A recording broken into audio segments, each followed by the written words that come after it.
be all right. It's gonna be all right. And now we are at the part where we will be awarding and highlighting those who are the recipients on tonight. But all of you really, all of us who do this work and who've committed our life to it, please know that your labor is not in vain and that your work is valued. So as we do sometime in the church when we giving out recognitions, somebody may not get their name called and they may not show up the next Sunday. We don't want y'all not to come back next year because your name wasn't called. But it may not be yours this year, but can you clap for those who are being recognized now? And we salute them and ask Dr. Malveaux to come and help give out these awards, and Robin Ruth Simmons to come, and Dr. Ron Daniels to come as we give out their awards of these who are most deserving. Yes, yes, indeed. Give them a hand. Give them a hand. Give them a hand.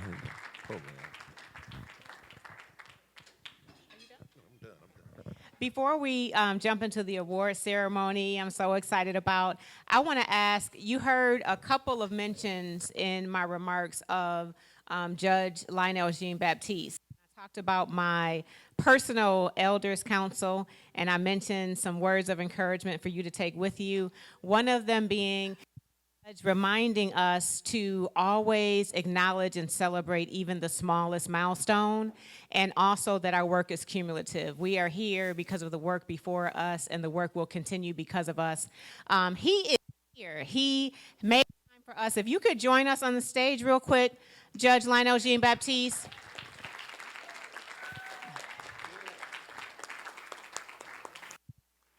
I want to thank him. I take every chance I get to thank him for his leadership and thank him for being the foundational leader of reparations in Evanston. It was in 2002 that the judge returned from the World Conference of Racism in Durban and in 2002 introduced our first reparations resolution in the city of Evanston while he was on the city council serving the second ward. So I want to publicly thank you for that leadership and ask that the judge tell us about a very important monument that is across the street. We hope that you all go and take pictures with it. Thank you. The Reverend just asked me whether that's my representation out there. That's my monument. Well, when we were installing the monument out there, I wanted everybody to understand that my name is Lionel Jean Baptiste, and that's Jean Baptiste Point du Sable, and that no one has denied that I'm related to him, so I'm claiming him.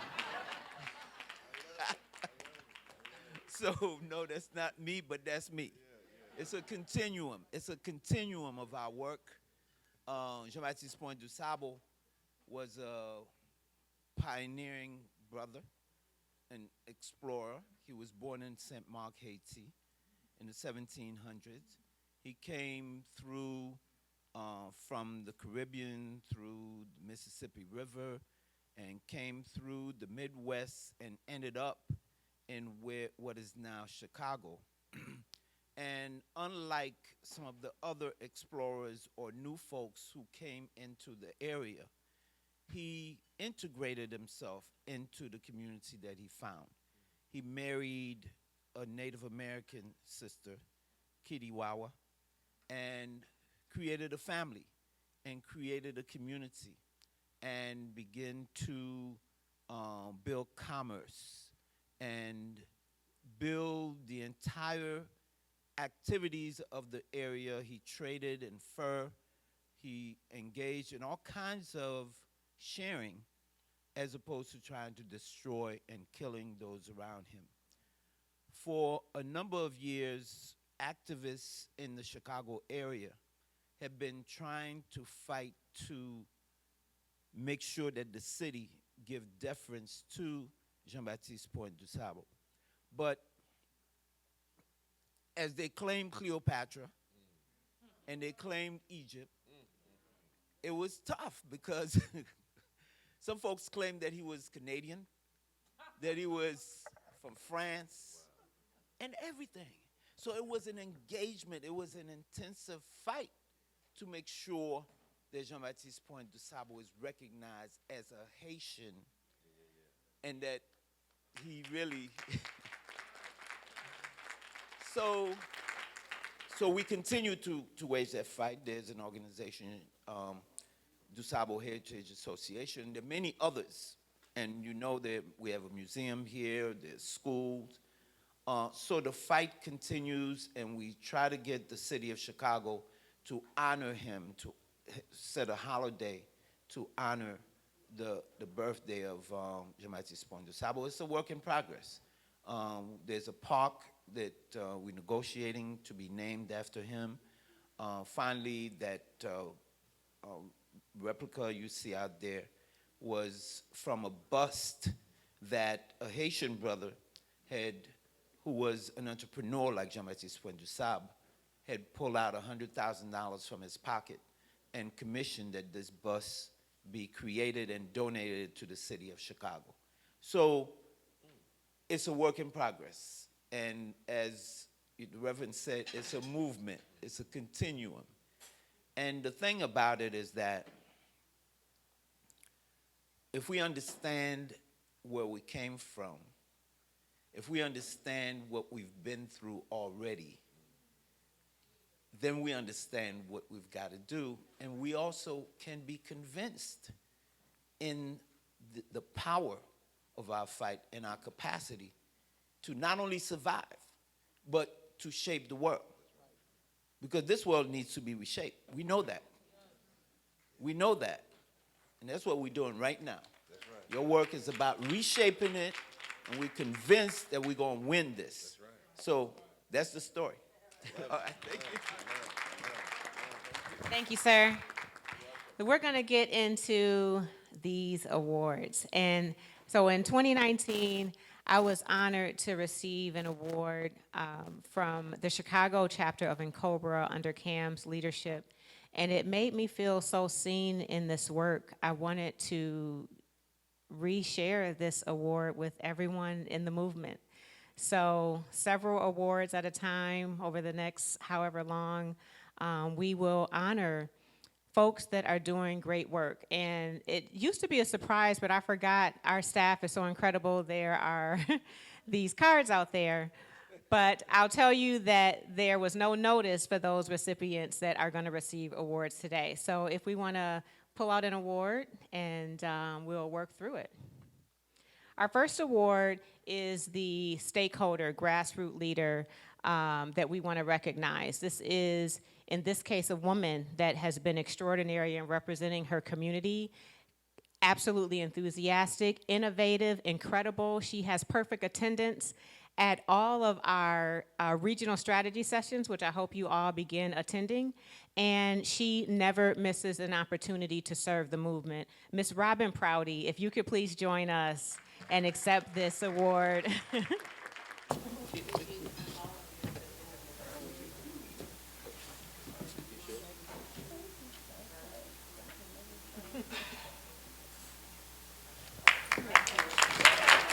Well, I'm Julianne Malveaux. Robin asked me to say a few words, and there will be a few. I know people have been, we've had a long day. We haven't had a long day, but we've had an impactful day. Dr. D, thank you, and Cam, brilliant job. I'm still looking for the tramp. Actually, my brother, how dare you insult tramps like that? I mean, there's some respectable tramps out there in this world. The one you was referred to ain't one of them. But you know, I just want to say, Robin makes me so proud. Yes, she does. The work in Evanston makes me so proud. She has really taken the movement to another level, and she's done it not only with her dedicated staff, but with the support of an impactful community. I was very moved when the mayor spoke today, because first of all, there are not too many melanin deficient people who would basically speak to the issue of reparations. I'll tell y'all a funny story. In 2004, I covered the Democratic Convention for Willie Gary's TV network. And I was blessed by begging, pleading, and talking to Charles Ogletree, who is another one of our icons that we should always mention around reparations. He did some work with Oklahoma, with the Tulsa survivors, and there's a whole volume about the hearing that actually was held about that. But in any case, Tree called then Senator Obama and said, "You've got to talk to Malveaux." So we set up a whole studio in a hotel suite, and the little brother who was representing him did not understand me. He said, "You have 10 minutes. I'm like, "Really?" And Willie Gary had said, "You need 30 minutes for us to run this." Little brother said, "You got 10 minutes. I didn't want to laugh at the young man's face. So I said, "Mm-hmm." And as soon as, Brother Obama sat down, we started doing the black people game. What's the black people game? Who you know? So he like, "How you know Tree?" He from California, I'm from California. I said, "How you know?" One of my friends was babysitting his kids. I said, "How you know her?" "Well, she went to Harvard." And I said, the little brother was doing like this. I said, "This don't count for my time." And so when we finally sat down, Brother Obama just kept talking and talking. And I was very happy because I was getting what I was paid to get. Then I said, "Well, since you've had Tree and you also had, Derek Bell as your professors, I'm curious about what you think about reparations." He knows the story. My man said, "Turn that camera off." He did not want to be on record about reparations. And unfortunately, still there are too many people who don't want to be on record. I still love the brother, though I did write a book about him that was kind of critical. But I still love him. There's something called tough. Some brother here will tell you, I wrote something about Minister Farrakhan about the Million Man March because they said the women could stay home. And I don't believe in that. And the minister and I are dear friends. He preached at Union Temple and made me come up to the podium to say something. I'm like, okay, But I did. You give me a microphone, I'm happy. But basically, there are too many black people and white people who know history but do not want to tell the truth about reparations. They know history. They don't want to tell the truth because when they tell the truth, it hurts. But what we've done is undermine our young people. We've undermined the future of our country. We don't tell these stories. I'm writing a book called The Lynching Culture, Reparations and the Wealth Gap. And it's a wonder that I'm not insane reading about lynchings, the damage that was done to our people. But it's not only the individual lynchings, it was the lynching culture that made somebody think they could come to Tulsa and burn that area down. The lynching culture that made these folks think they could blind a black man in uniform. Isaac Woodward was his name. He was blinded in 1946, going from D.C. to South Carolina, where he was from. Asked to use the bathroom. Bus driver got annoyed that he asked to use the bathroom, took his billy club and ground it into the man's eyes. But that's a lynching culture. And so the way that we repair, we get rid of that culture, but also repair not only ourselves but others, is through reparations. We are healing ourselves through reparations. Every time we inform ourselves, we are healing ourselves. And so, folks, just look up some of this stuff. Tell your children, because they know. Young white people want to know. I had the privilege of meeting with two young white folks who are on the advisories to the Illinois Education, whatever it is, Commission. And this one little girl, and she was so cute and so intense, and she said, "I think it's more important for me to know about black history than it is for me to know algebra." And she was like in the 12th grade. She got it. Folks, we got it. But that was like, we got it, we got to spread the word. We got to spread the word. Don't have another conversation with someone who's unconvinced. Well, at least in 2 minutes. Now, don't do it at Thanksgiving. That's where people start throwing down. But tell somebody, tell somebody, tell somebody. Reparations now.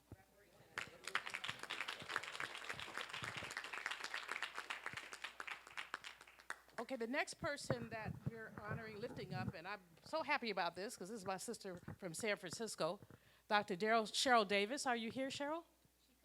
She couldn't make it.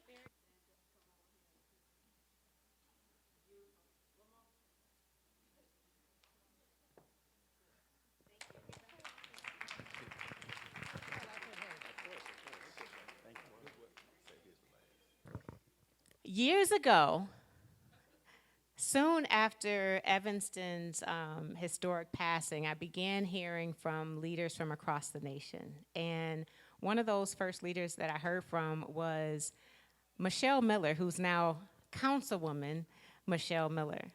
And we honor a legislator that's done very important work. Where's her award? We honor a legislator that's done very, very important work. And in Michele's case, she's an ally, as you'll see when she comes up here, to take the work as her own and to lead her community and be led by her Black community through the process of reparations, advocating. When I talked in my remarks about us supporting political candidates that are advancing reparations, I had Michele Miller on my heart and on my mind. Michele Miller, please come up and accept this award for the great work that you're doing in Amherst, Massachusetts.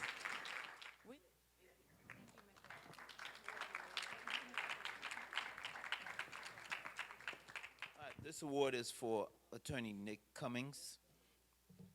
Nick was the corporation counsel during the time that Robin and all of us were fighting to get the city to pass the reparations ordinance and to issue reparations itself.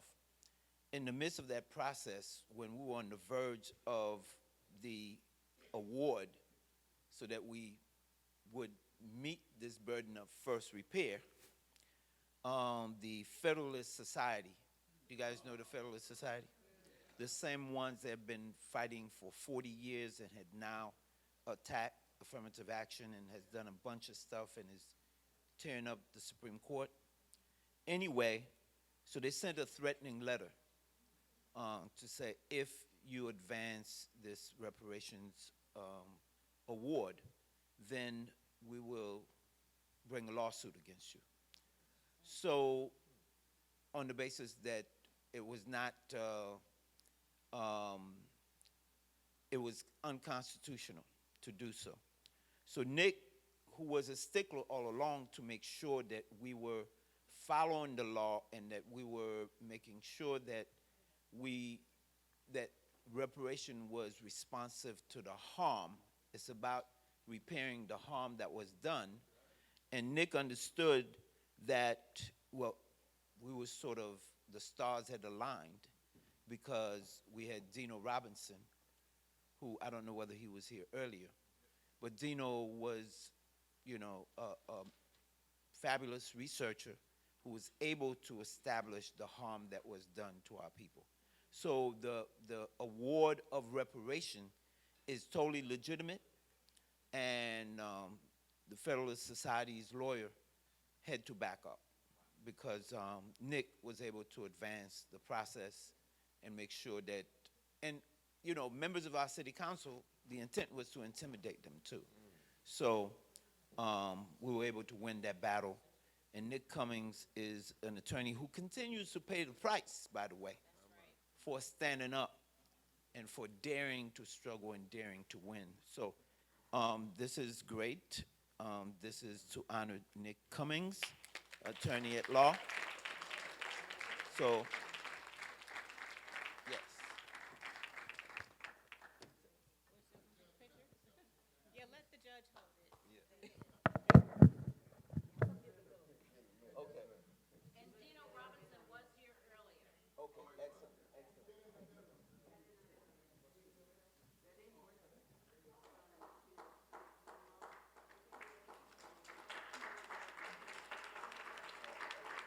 So Robin has stated that we gave her this award at the very first Evanston Town Hall meeting, and I was looking for something to really, in the wording, to really speak to the importance and historical nature of what was taking place at that time.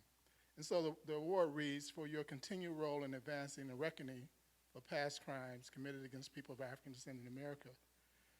And what that meant was the judge, Robert reminded us that the judge said this is a continuum. There was a letter, a famous letter written by a former enslaved African by the name of Jordan Anderson in 1865. The letter was written to his former enslaver, it was a response to a letter his enslaver wrote to him to asking him to come back. That's right, come back down to the South and after the war, and I'm going to treat you fair, and I'm going to pay you for your work. And so Jordan, being that African wisdom, he was illiterate, but he got a lawyer to write his response. And he says, he went through a bunch of niceties. Oh man, I didn't think I'd ever hear from you again. I thought the Union Army would have hung you by now, based on what you did to those Union soldiers. And he went on and asked about his wife, and he said, well, up here in the North, I'm doing pretty well. I'm getting paid a fair wage, and my wife is being called Mrs. Anderson, not those names they call black women in the South. So I don't have to worry about my girls. They're coming up with age. I don't have to worry about them being raped. He's laying it down, right? So I don't have to worry about any of that anymore, But I tell you what, if you're really serious about me wanting to come back, and you're really serious about you going to do me right, well, this is what I'm owed. I worked for you for 27 years. You bought me a pair of clothes every year. I had one visit to the doctor.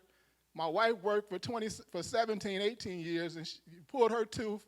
And we're going to subtract those little meaner things that you paid for us, and we're owed now this amount. And he put it in the thousands. He said, if you're really serious about me coming back, send me that money. But he knew this enslaver wasn't going to send the money. He said, but there will be a reckoning in this country one day. There will be a reckoning. And what Robin did was begin that reckoning. That was the significance of what she did, and that's the significance of everybody who received this award. We are making that reckoning come into place at this time. So this is in honor of the California Reparations Task Force. In America, there's a reparations guru by the name of Eisenstadt. Can't think of his first name. Jewish American. Stuart Eisenstadt, Jewish American. He's been an advisor to about 5 presidents. He was the chair of the Jewish Claims Commission that fights for reparations for Jewish Holocaust survivors. He wrote a piece about 3 years ago saying that he didn't believe black folks could get reparations. And that was the message that this government was going to take, because he's the great Stuart Eisenstadt, advisor to 5 presidents on reparations, Jewish reparations. He wasn't in favor of blacks receiving reparations. He said it because it was too difficult to determine who would get paid, how they would get paid, and a host of other things. But what California Reparations Task Force did was to prove him absolutely, totally wrong. Because they did come up with a number. They did show that it wasn't that difficult. It may not be totally 100% right, but they showed that it was possible, and it is possible. There's no longer a Stuart Eisenstadt guru of global reparations for Jewish people standing in the way of black people anymore, based on the work of California Reparations Task Force. And this award goes to the task force. Professor Justine Hanford. I would ask that Attorney Nkechi Taifa receive this. Justin always acknowledges Attorney Taifa as his most favorite, important, long-term mentor in the field of law and the movement.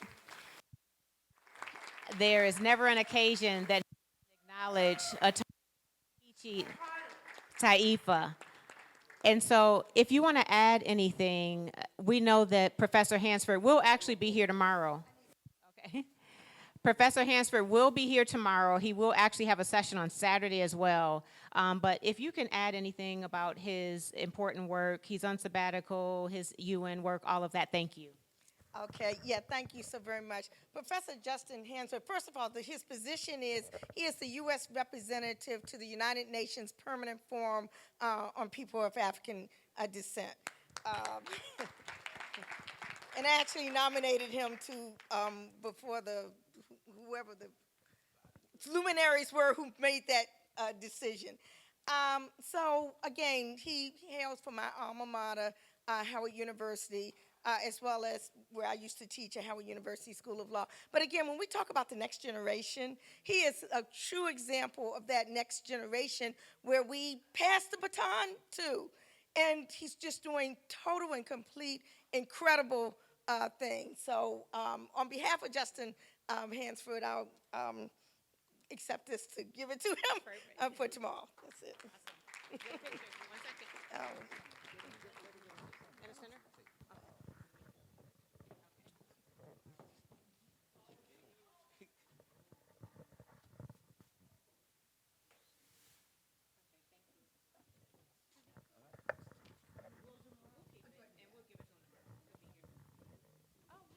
I'm filling in for Justin while he's on sabbatical this year, and I keep turning up and disappointing everyone who expects to see him, so he's going to be here tomorrow. But because he never stops working, because he's tireless, and because he's such a convener, he asked me to, which is in May, Justin and I are organizing a conference in Sao Paulo, Brazil.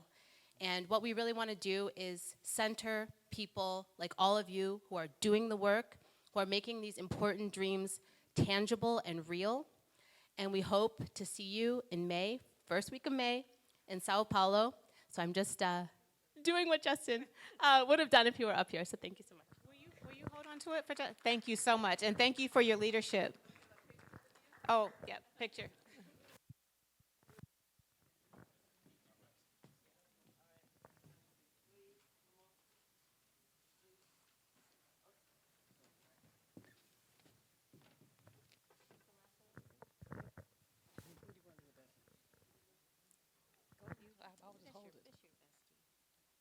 Okay, let me say the first words. Okay.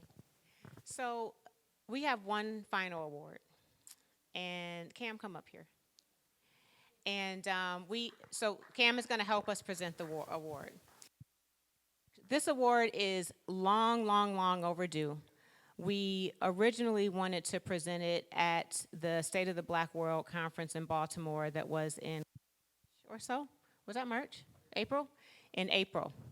And we have a living legend among us, a man that I'm in awe of his ability, his stamina, his many, many years. I don't know, I'm going to say maybe 60 years of service to the community of Black people.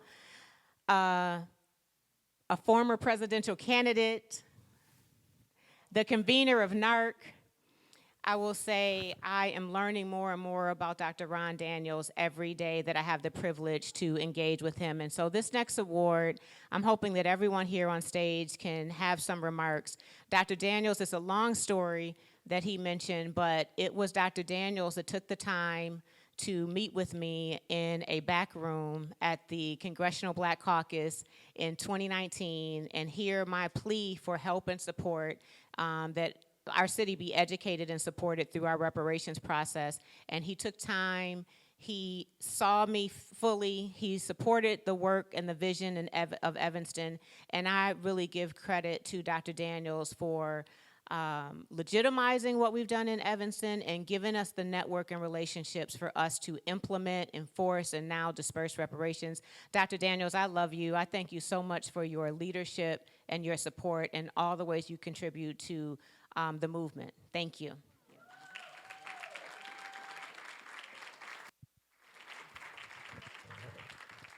Exhale. Okay, Dr. D, see, now I don't have to behave. But seriously, this brother and I go back so far, so long, been working in the trenches.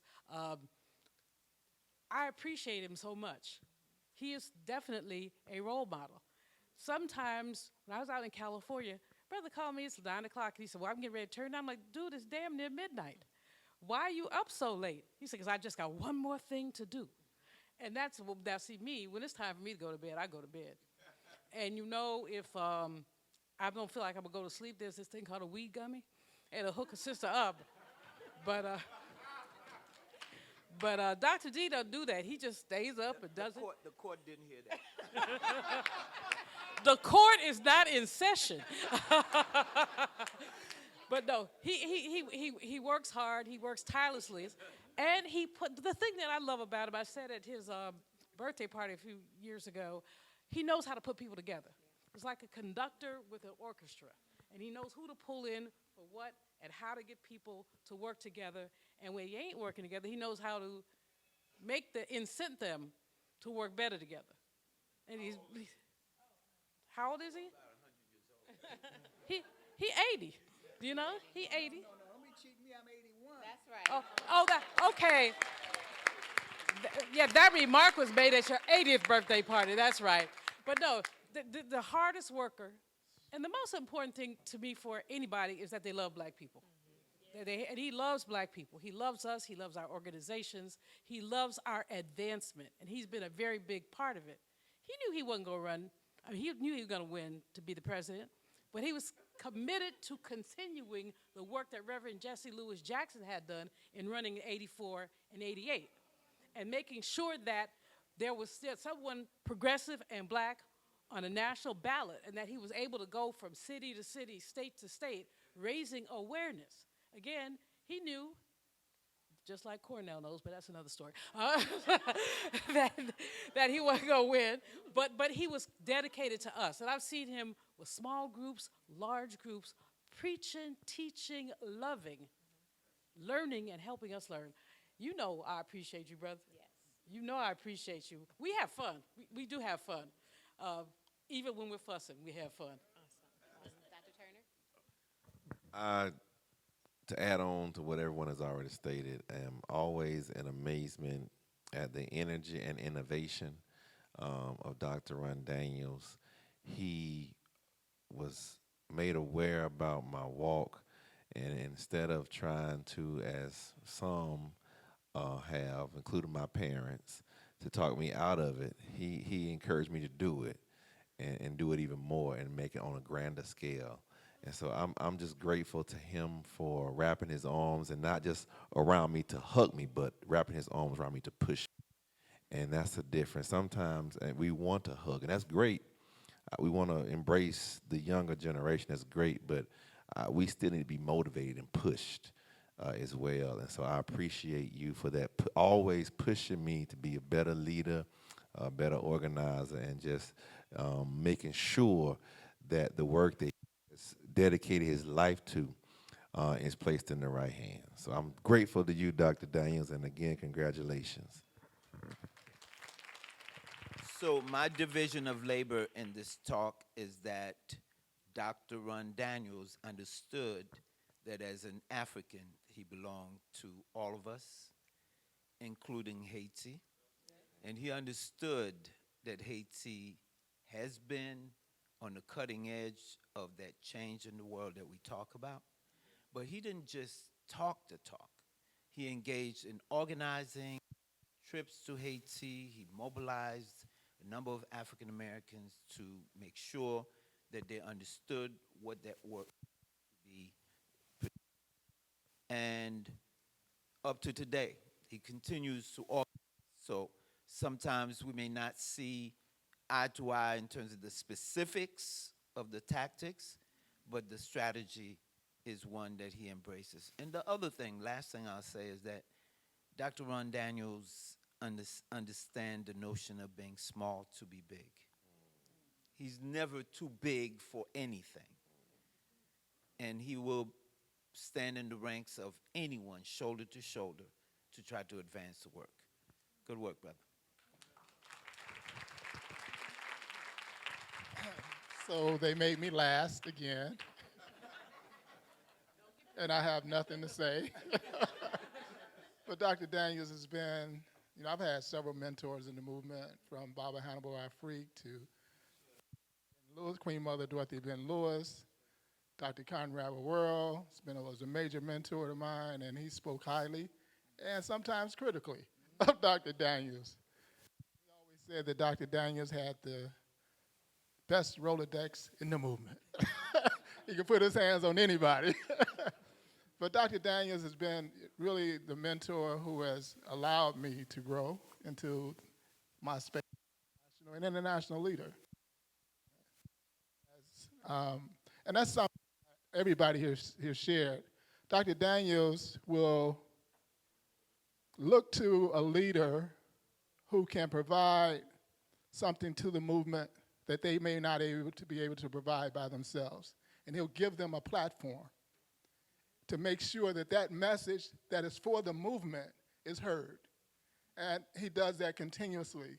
And I learned so much from him in that regards, that you can put somebody out in front that's bigger than you or has a bigger message, and it doesn't reduce you.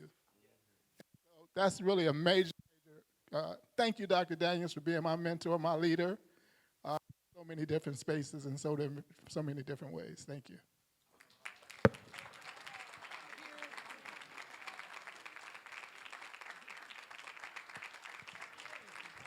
And this is our first Legacy Award, and I don't know when we will continue it, but we could not conclude this third year without presenting this award to Dr. Daniels. We love you, Dr. Daniels.